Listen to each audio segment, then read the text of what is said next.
సంవత్సరాల తరబడి government job కోసం వేచి చూస్తున్నారా? కేవలం 8 నెలల్లో మీ కల నెరవేర్చుకోండి. వెంటనే కింది నెంబర్స్ కి కాల్ చేయండి. Welcome to our channel. ఈ రోజు మనతో పాటు ఉన్నారు ఆధ్యాత్మికవేత్త డాక్టర్ అనంతలక్ష్మి గారు. అమ్మ నమస్తే. నమస్తే అమ్మా. అమ్మ, నెగిటివ్ ఆలోచనని ఎలా దూరం చేసుకోవాలి? చాలా కష్టం అమ్మా, కష్టం. ఎందుకు అంటే అసలు తనకొచ్చింది నెగిటివ్ ఆలోచన అన్న ఊహ రావాలి మొదట. చాలా మందికి అది రాదు కదా. నేను సరైన ధోరణిలో ఆలోచిస్తున్నాను అని అనుకుంటారు. అందుకని మొదట ఆ సంగతి రియలైజ్ అవ్వాలి. అది అవ్వడానికి ఇంట్లో ఎవరైనా సహకరించాలి, వాళ్ళ మాట వినేట్టు వీళ్ళు ఉండాలి, లేదా ఎప్పటికప్పటికి వీళ్ళకే తెలియాలి. ఒకవేళ తెలిసినా కానీ ఇబ్బంది ఎక్కడొస్తుందంటే, ఎప్పుడూ కూడా సానుకూలమైనటువంటి భావనల కన్నా ప్రతికూల భావనలు ఆకర్షణీయంగా బలవంతంగా ఉంటాయి, బలవత్తరంగా ఉంటాయి. ఆకర్షణీయంగా ఉండేటప్పటికీ అటువైపుకి దృష్టి వెళ్ళిపోతుంది. చూడండి, మనకి సినిమాల్లో వాటిల్లో కూడా ఈ కాలం వాళ్ళు ఇలా నెగిటివ్ రోల్స్ని అట్రాక్ట్ చేసినట్టుగా సాత్వికంగా ఉండే క్యారెక్టర్స్ పట్ల ఆకర్షణ కలుగుతోందా? లేదు. పైగా నటులు కూడా నేను నిరూపించుకోవాలి అంటే నేను నెగిటివ్ రోల్ వేయాలి అని అనుకుంటున్నారు. అది చూసి వాళ్ళు నెగిటివ్ రోల్ నిరూపించుకోవడానికి కష్టపడి వేసేటప్పటికీ అది చాలా సమర్థవంతంగా ఉండి ఆకర్షణీయంగా కనపడుతోంది. అలాగా ఎప్పుడు కూడా ఆ నెగిటివిటీ అన్నది కొంచెం ఆకర్షణ ఎక్కువ, బలం ఎక్కువ దానికి. అది మన మీద ప్రభావం చూపించకుండా ఉండాలి అంటే మనం చాలా ప్రయత్నం చేయాలి.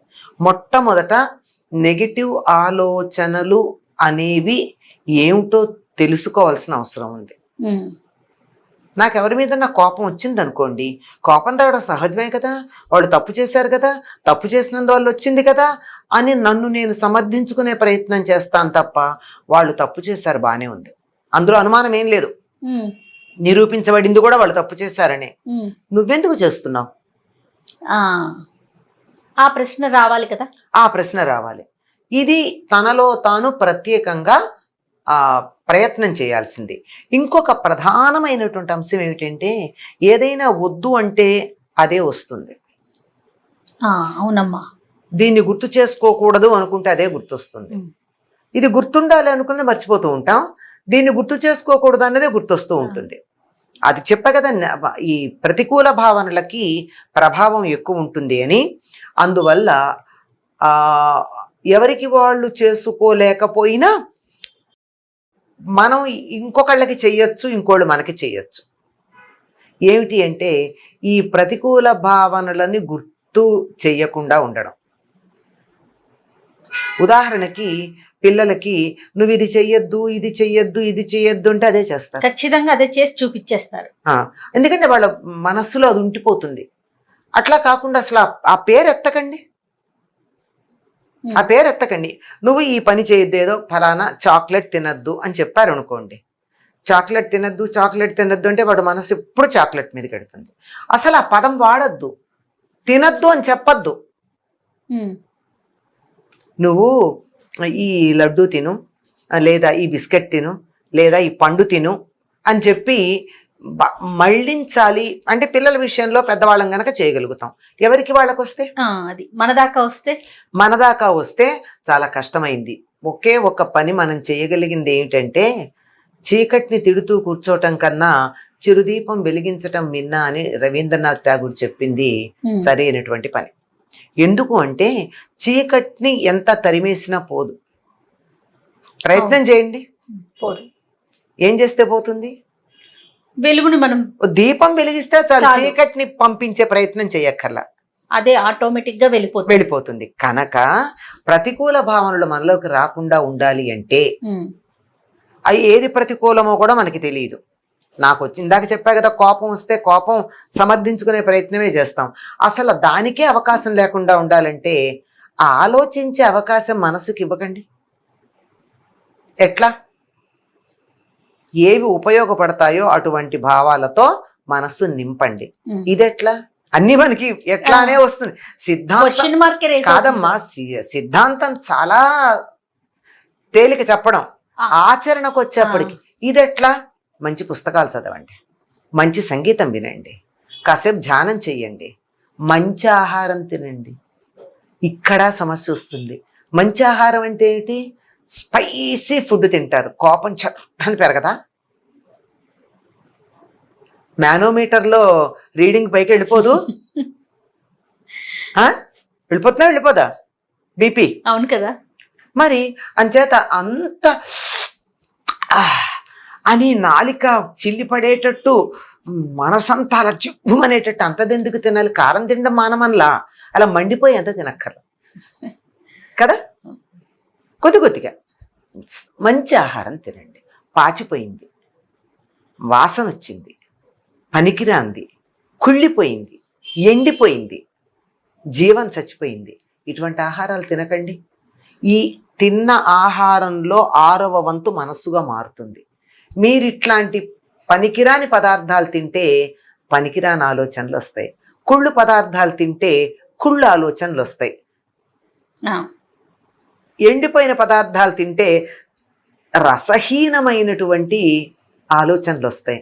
అందువల్ల మనకి భగవద్గీతలో చెప్పినట్టు రసం, ప్రతిదానికి స్వరసం ఉండాలి. ఓ పండు ఉంది, ఆ పండు రసం ఉండాలి. ఎండిపోయాక మీరు ఫ్రిడ్జ్లో పెట్టండి, ఏమవుతుంది?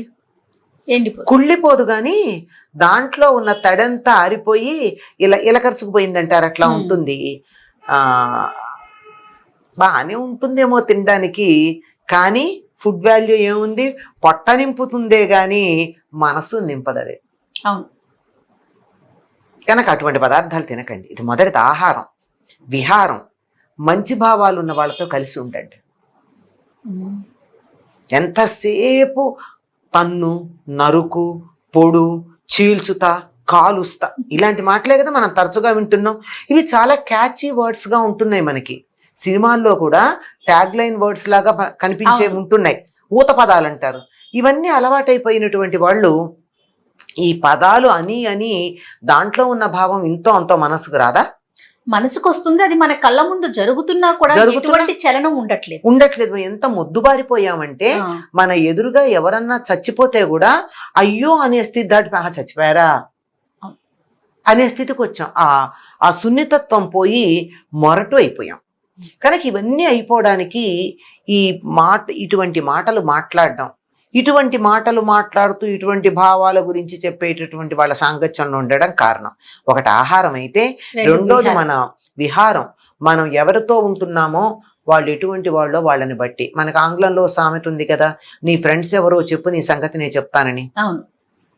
ఎవరి దగ్గర మనం హాయిగా ఉంటున్నామో తెలిస్తే మన భావాలు దానికి అనుగుణంగా ఉంటాయన్న సంగతి అయితే స్పష్టమైపోతుంది కదా. కనుక మంచి ఆలోచనలు చెప్పేటటువంటి వాళ్ళు, 10 మందికి మేలు చేసే ఆలోచనలు కలిగినటువంటి వాళ్ళు వాళ్ళ సాంగత్యంలో ఉంటే మనం వీటిని తరమక్కర్లా. ఈ చెడు ఆలోచన పో అనక్కర్లా. అసలు చెడు ఆలోచన వచ్చి కూర్చోవడానికి చోటివ్వద్దు. మంచి ఆలోచనలతో నింపండి. Idle man's brain is devil's workshop. అంతే. Don't keep your brain idol.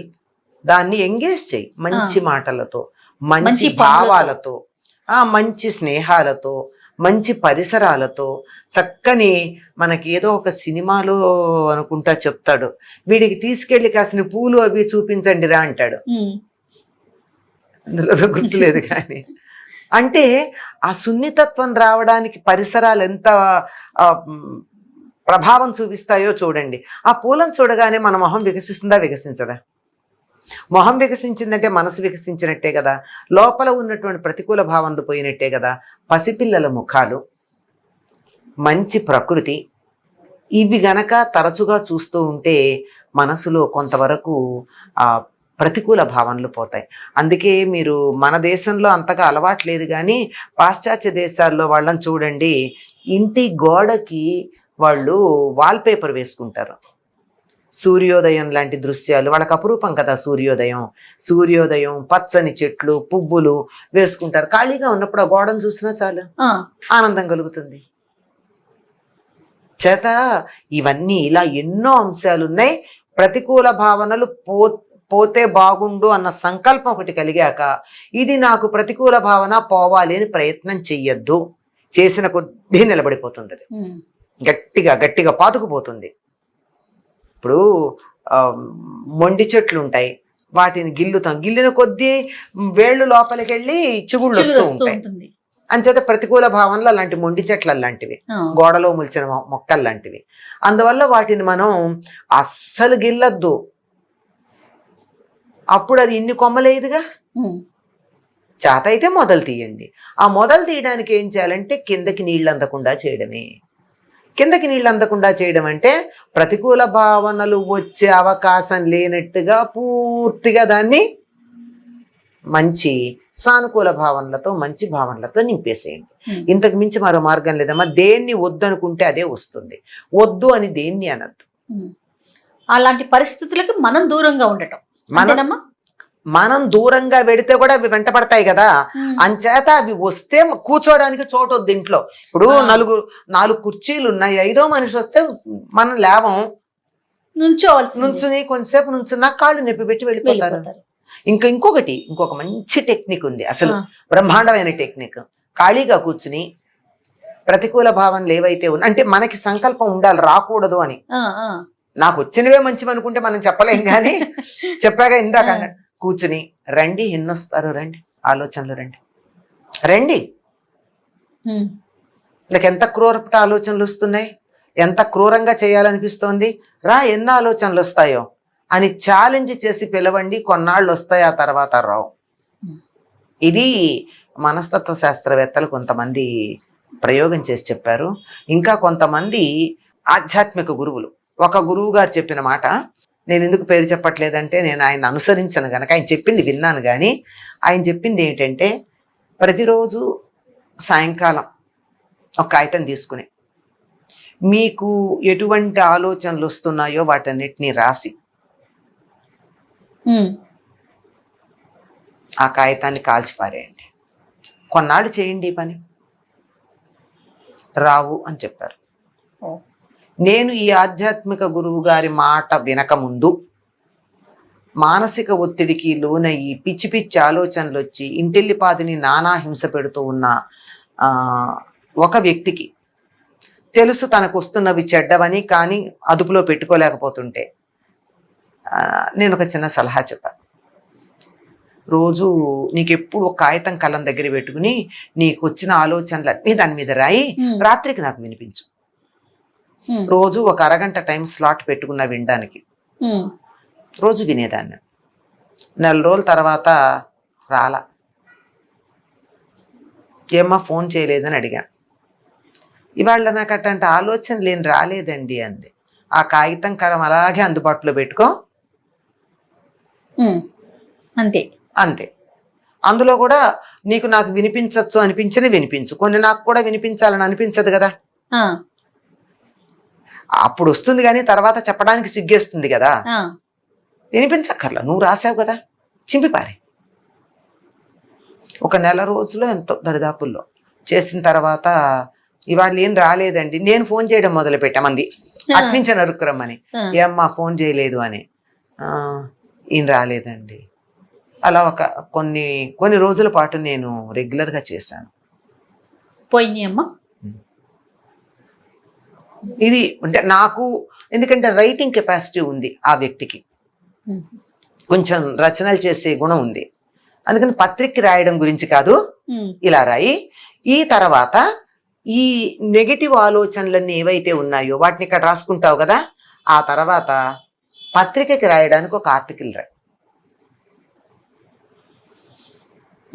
ఇవి తగ్గాయి, అవి పెరిగాయి అంటే అది వ్యక్తిని బట్టి ఉంటుంది కనుక ఒకేలా కాదు. వాళ్ళ ఇంట్రెస్ట్, వాళ్ళ పరిస్థితులు, ఇవి అన్నింటికన్నా ప్రధానంగా ఉండాల్సింది నాకు వస్తున్న ఆలోచనలు నెగిటివ్, అవి రాకూడదన్న ఆలోచన. తెలియకపోయినా నాలో నెగిటివ్ ఆలోచనలు రాకూడదు అన్న ఆలోచన ఉన్నా చాలు, నేను దాన్ని సపోర్ట్ చేస్తున్నా. నాకు ప్రతికూల భావనలు నా మనసులోకి రాకుండా ఉంటే మంచిది అన్న ఆలోచన ఉన్నా, ఆ ఒక్క ఆలోచన మంచి భావాలతో నింపితే సరి. మనం అన్ని నిర్ణయం చేసి చెప్పలేం కదా, ఏది మంచి ఏది చెడు అని చెప్పలేం కదా. అందుకని ఒకటి పెట్టేస్తూ సరిపో. తప్పకుండా అమ్మా. ఒక గురువు చెప్పిన మాట చెప్పాను. ఒకటి నేను వ్యక్తిగతంగా, నేనేం పెద్ద సైకాలజిస్ట్ని కాదు, ఏమీ కాదు, నాకెందుకో రచన చేయగల వ్యక్తి కదా అని అనిపించి పనిచేస్తుందేమో చూద్దామని చేశాను. చాలా బాగా వర్కౌట్, మంచి ఫలితాలు వచ్చాయి. తప్పకుండా అమ్మా. నమస్తే. మస్తు. ఈ వీడియో కనుక మీకు నచ్చినట్లయితే లైక్ చేయండి, షేర్ చేయండి. మరిన్ని వీడియోస్ కోసం మా ఛానల్ని సబ్స్క్రైబ్ చేసుకోండి.